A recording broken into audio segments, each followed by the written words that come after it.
Waliniambia ende waambie Maina jenga, yeye tutamuua. Lakini wewe, they are always preempting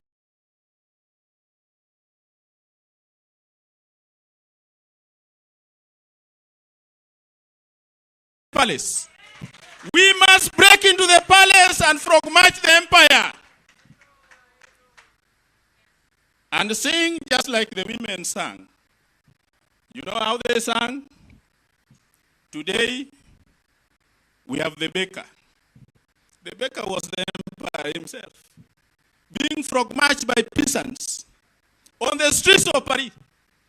And they sang. Today we have the baker. We have the baker's wife and the baker's son. Today we are going to have bread. Because my pastor said that at no time during his growth was he ever trained to be eating avocado for lunch. We are being told to grow avocado. Since when did any one of us here place a plate of avocado as a meal before our children? Because they want to import the maize. They don't want us to grow it, they want to import it. And therefore, as a sector, we want to say that we are ready to train the demonstrators so that you can identify also the people who infiltrate you. That's part of what I've been doing for the last 20 years. Equipping you with knowledge and skills on how to identify these crooks that pretend to be demonstrating in your midst, yet holding a gun to terminate your life. We are ready to do that. We are ready to sit with the leadership of those cells of people that organize protesters, because these protests must continue. But we cannot bow to the whims of those who want to cow us into submission and think that they are the greatest leaders that have ever lived. We must put them where they belong, because they have a history of violence, of killing. The tragedy we did on August 9th, 2022 was to put people into leadership with no history at all. They were born, they lived, and they are waiting to die. That's it. They have no history in this struggle for change. The only story you can talk about them is something called Youth for Kanu 92. And that's why they continue to deceive our brothers and sisters in the Mount Kenya region with handouts, because that is the only politics they know. Nothing to empower people, to emancipate people from the economic hardships. And then they turn around and say they want to eradicate alicalism. Yet between 2008 and 2022, all they did was to give young boys and girls handouts to take illicit brew. And so as I finish, I want to say that as a sector, we are ready to work with you hand by hand, side by side in this struggle, to ensure that those who are guilty of acts of omission and commission are held to account. And we must never fear. I know they have withdrawn your security. I know they have also withdrawn your security. But I keep asking myself during my life in activism, when was it the most vulnerable time in my life? I was most vulnerable when I was in my mother's womb, when I was a toddler, when I could not know who the enemy is. I want to assure you, Your Excellencies, former President and former Prime Minister, that this is not the most vulnerable part of your life. You can live with or without that security, because you now know who the enemies are. So don't succumb. Don't give in to the invitations that are given with a sneer of arrogance, that have no respect for citizens. I get concerned when a leader of a country only thinks of kupanga, hawa nitawapanga. We are not objects. We are subjects with dignity. Hatutaki kupangwa. And if that is the mentality, try it in Uganda, try it in Ethiopia. There are things that you cannot do in this republic without being held to account. Thank you very much.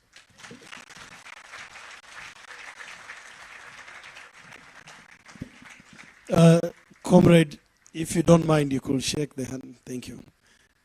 Very well. As I invite Wanja, John Mukoya, please be on standby. And I will, with all humility, Karibu Wanja, I will, with all humility, request that we try and be brief. Karibu sana Wanja.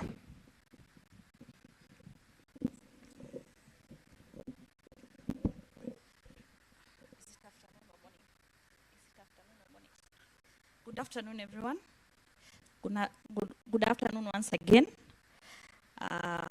Baba, my party leader, His Excellency Uhuru Kenyatta, all protocols observed, fellow mourners.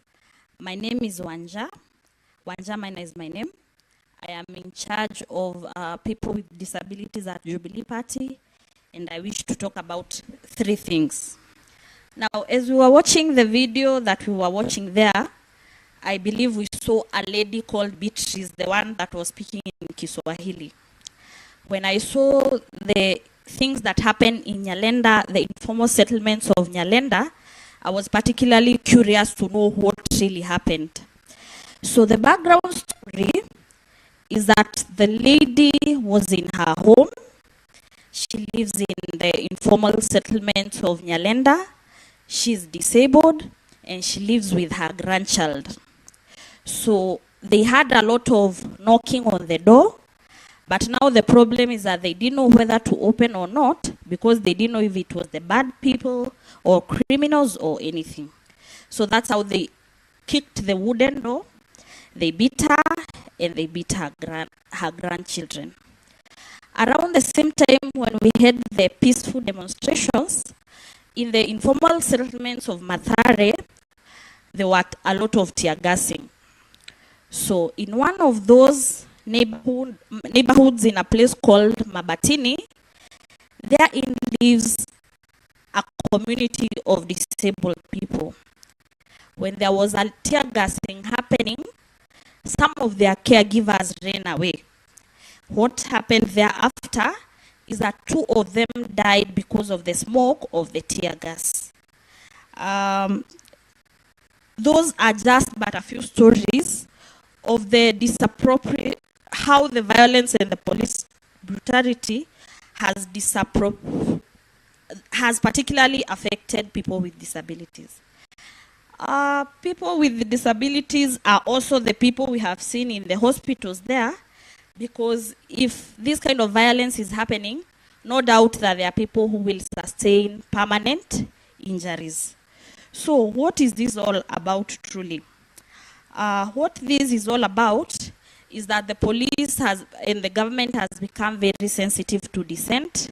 They don't want a person who does not speak their language. And who knows, maybe even as we document the 50 people who have passed on, there could be others who are not able to be documented. In fact, when I was trying to follow up on the case of Mathare, at some point, there seemed to be a lot of discomfort. It is as if the community is really traumatized. I'm sure the people in Nyalenda would not even want to speak with the media. And who really takes care of the people who are really traumatized? This violence has also affected women. They say that dead sons, dead daughters, dead people go back to their mothers. At the end of the day, it is the women who are really feeling the pain when they lose their children. Just as I conclude, yesterday in the evening, I had a Zoom call with some of the disabled people. So they asked me, why are you so particularly keen on this matter? I told them, because we have to do something. I remember one lady asking me, Wanja, so who polices the police? Who takes police to account? And therefore, when I was talking with my graphics person, I told him, make my t-shirt and ask, who polices the police? I think in this country, we have so many institutions, we have so many good names, but who really takes into account? Last but not least, everybody is talking about peace. Be peaceful, don't demonstrate, be peaceful, but we are asking, which one comes first? Is it peace or is it justice?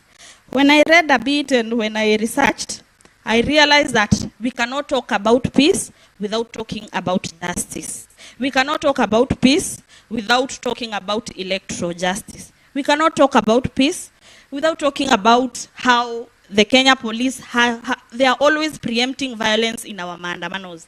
We cannot talk about peace without talking about our rights to protest and our right to present diversity of opinion. So just to remind the Kenya Kwanza administration, like everybody else, in fact, we would love to participate in the protests, but they are making it very difficult for us. But more importantly, we want to state that peace and justice are mutually reinforcing. You cannot talk about this without talking about the other. So this issue has really affected us. We wish to condemn it, and we wish to just ask, where is the justice? Where is the accountability? Thank you.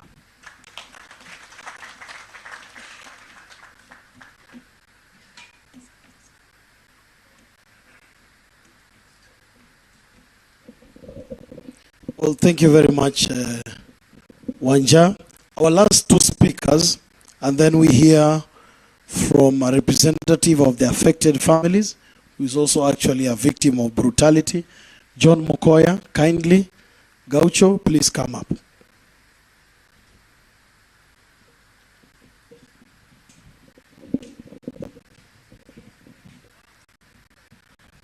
Your Excellency, the first President of the Republic of Kenya, Mheshimiwa Uhuru Kenyatta, Your Excellency, our President, Raila Amolo Odinga, Your Excellency, Kalonzo Musyoka, and all the other excellencies and MPs and MCS, I greet you all in the name of God and in the name of those who have died. My name is John Wanguba Mkoya. I stand here on behalf of the young people who have been killed in this country. I stand here on behalf of Kalasinga, the one you have seen who was shot just after he said that he was going to demonstrate, because Baba had called for us to go and demonstrate, and he was going to demonstrate because the cost of living was on a high level. I stand here on the behalf of the young youths who are in prison, even as we talk today, who are being jailed, not because that they did any mistake. They are being jailed just because they went outside to demonstrate, they went outside to assemble, and there is something that I read in this country, and I read the Constitution. If I believe in the Constitution, I read somewhere, there's freedom to assemble, there's freedom to picket, there is freedom to actually demonstrate. But these young youths are being held in prison. These young youths are being killed, not because of anything. They are being killed because they asked that the food was high, because they asked that they are sleeping hungry, because they asked that their justice has to be delivered. That is why that William Ruto ensured that his goons, who are the police in name, killed these young youths. That is why we are here. Your Excellencies, I stand here as a leader. I stand here as a young man. I stand here as a young man who has been in this country, who Baba Raila Amolo Odinga, who Mheshimiwa Uhuru Kenyatta, you told us that this country has democracy. But this country today is being led by hypocrisy. There is no democracy, but we are being led by hypocrisy. A president who goes on a vehicle and announces and actually pampers the police for killing the citizens, the same citizens that is leading. That is not a president, but that is a goon. Don't refer to us as goons as you have done. We are not goons. The young youths outside here are not goons. There are youths who are in this country who have ensured they have a life, but you cannot refer to the young people who have gotten outside to demonstrate and to ensure that their rights have been done. You are telling them they're youths. We are not youths, Mr. President, and your day is going to come. One day you are going to pay for the blood of Kenyans, for the young youths here that are sitting here. Mr. President, I want to ask you, I've seen a child here who is 7 years or 6 years. You have said that that child is also a goon. Where was that child demonstrating? What are you trying to plant in that child? When that child grows up, he will have scars of actually a tear gas. That child will wake up one day and that child will show the Kenyan people that we tear gassed him when he was young. Mr. President, I want to tell you today, as we stand here, you are going to hunt us down, you are going to kill us, the young people, but we are telling you, you are not going to kill the spirit. The spirit that we have is not going to die. We are going to stand with the spirit to ensure that what Baba Raila Amolo Odinga started, what Mheshimiwa Uhuru Kenyatta left, this young youth president, these young youths, Mr. Ruto, they don't need to be killed. They need jobs. Mheshimiwa Uhuru Kenyatta left kazi kwa vijana. Can you give these young people jobs? They are not going to demonstrate. Can you give them jobs? They are going not to demonstrate. Can you ensure that life is cheap? They are not going to demonstrate. On those few remarks, for the young people outside there, for the young people in this country who believe in Raila Amolo Odinga, who believe in Uhuru Kenyatta, I call unto you and I tell you, Baba, we are not ready for negotiation, Baba. Our blood has shed. We are ready to go outside, Baba. We are ready to go outside, Baba. That they are going to kill us. We are going to be ready to be killed, Baba. Let him kill all of us, but this country must be liberated. Viva young people, viva! Viva young people, viva! Asanteni sana.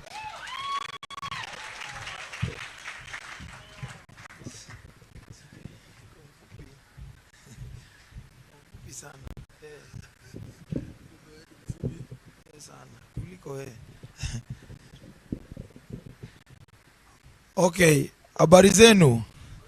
Bwana sifiwe. Salamu aleikum. Marasta wale wako hapa, boom boom. Asanteni sana.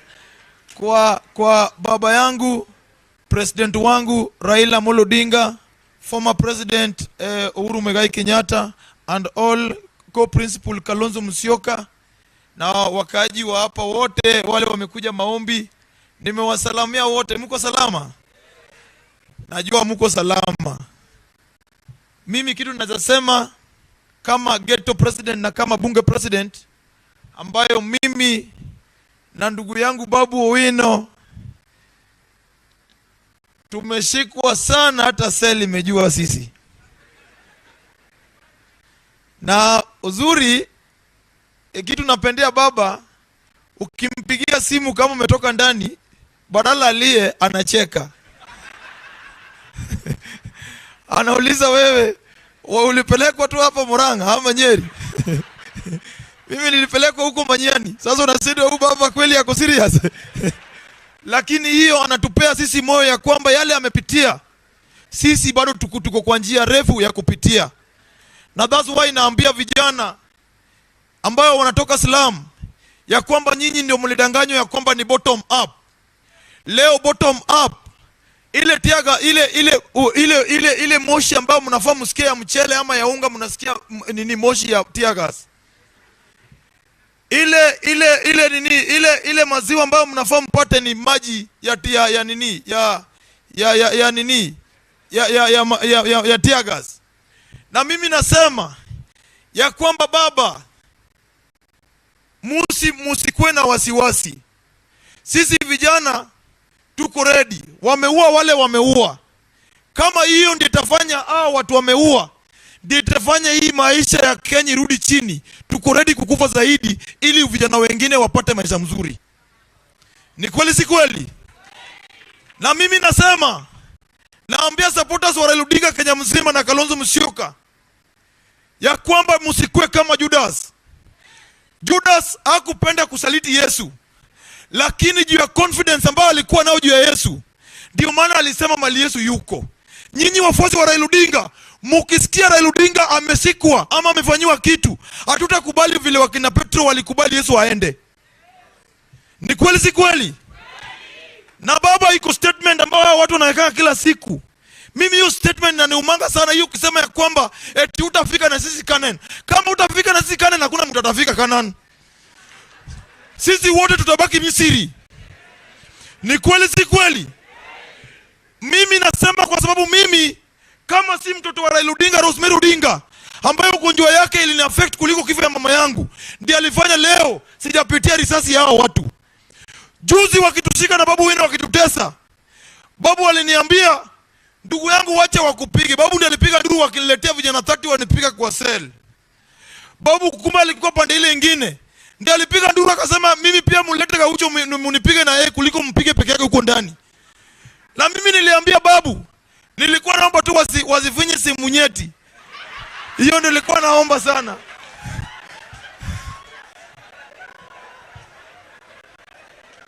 Vijana muko?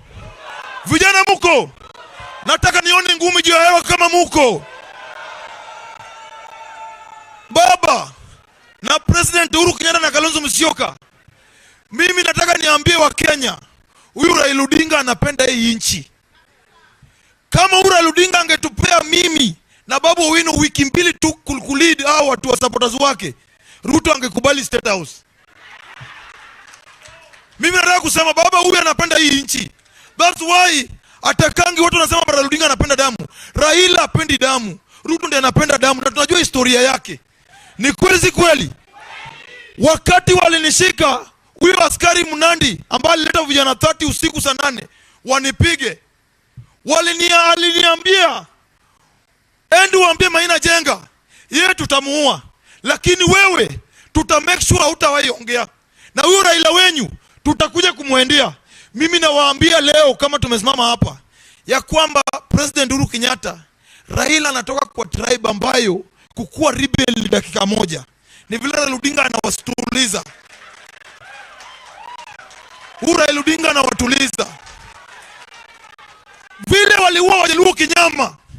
Baba, ungenishika mkono yangu ama mshike mkono ya babu, leo hakuna police station, ningekuwa Kisumu, Homa Bay na Migori.